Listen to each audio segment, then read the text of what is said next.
Gas current মাটির চুলার বিকল্প হিসেবে অসম্ভব সুন্দর একটি রান্নার উপায় যদি থাকে আপনার কাছে এই একটি জিনিস, তাহলে আপনি ঘন্টার পর ঘন্টা গ্যাস কারেন্ট মাটির চুলায় জাল না দিয়েও কিন্তু এইভাবে চুলা জ্বালিয়ে রান্না করে নিতে পারবেন।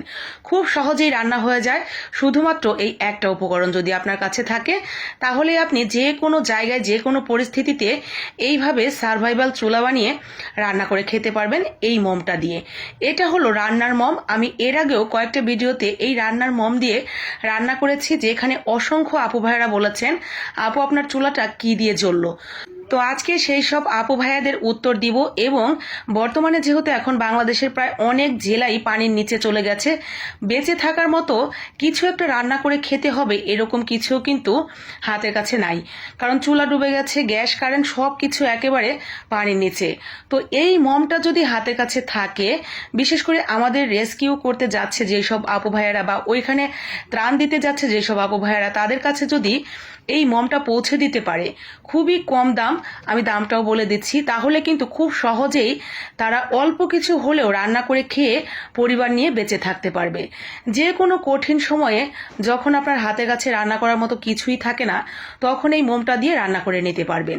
আর এই মোমটা মূলত কিনতে পাওয়া যাবে, আমি যেখান থেকে কিনেছি, আমি আছি সাভার এরিয়াতে, সাভার ক্যান্টনমেন্টের সেনা মার্কেট, যারা যারা চিনেন, সেনা মার্কেটের দ্বিতীয় তলা আর্মি স্টোর। আপনি যে কোনো ক্যান্টনমেন্টের আশেপাশে আর্মি স্টোর যেগুলো থাকে, সেখানেই এই রান্নার মোম বললেই কিন্তু আপনি পেয়ে যাবেন। ঠিক এরকম পোটলা পোটলাও করাও থাকে, আবার আপনি কেজি মেপে যদি আনেন তাও পারবেন। তো এই এক পোটলা 40 টাকা, বেশি করে আনলে হয়তো আপনার কাছ থেকে আর একটু কমও রাখবে। তো এক পোটলা 40 টাকা হলে আপনি অনেকটা রান্না করে নিতে পারবেন। দেখেন আমি ওইখানে ভেতরে যে দিলাম, খুব অল্প ছোট্ট একটা টুকরা দিয়েছি। এইভাবে ন্যাকড়া দিয়ে পেঁচে আপনার ধরিয়ে দিতে হবে। দেখবেন এই ন্যাকড়াটা ভিজে মোমের যে ভেজা ভেজা ভাব সেটা জ্বলতে থাকবে ঘন্টার পর ঘন্টা। এটা একটা ছোট্ট এক টুকরা ধরালেও অনেকক্ষণ জ্বলে।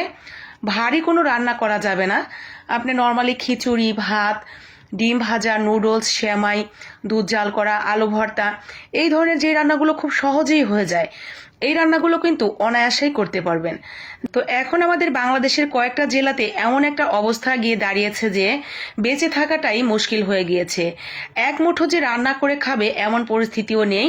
তো আমি রিকোয়েস্ট করব, যেই সব আপু ভাইয়ারা রেস্কিউ করতে যাচ্ছেন বা তাদের ত্রাণ দিতে যাচ্ছেন, সেই ত্রাণ সামগ্রীর মধ্যে যদি এরকম এক পোটলা মোম দিয়ে দেন এবং এটার ব্যবহার সম্পর্কে একটু গায়ে লিখে ভেতরে ঢুকিয়ে দেন, তাহলে কিন্তু খুব অনায়াসেই যে কোনো শুকনো জায়গার উপরে এই মোমটা জ্বালিয়ে তারা অল্প কিছু হলেও রান্না করে খেতে পারবে।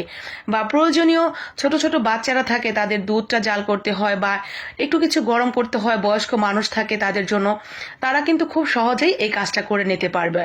আর এমনিতেও আপনি যদি নর্মালি বাসায় এই মোমটা রেখে দেন, তাহলে যে কোনো সময় দেখলেন গ্যাস কারেন্ট বা মাটির চুলা কোনো কিছু আপনার হাতের কাছে নেই, এই মুহূর্তে আপনার রান্না করার প্রয়োজন, খুব সহজেই এই মোমটা দিয়ে রান্না করতে পারবেন। জনস্বার্থে ভিডিওটি শেয়ার করে দিবেন।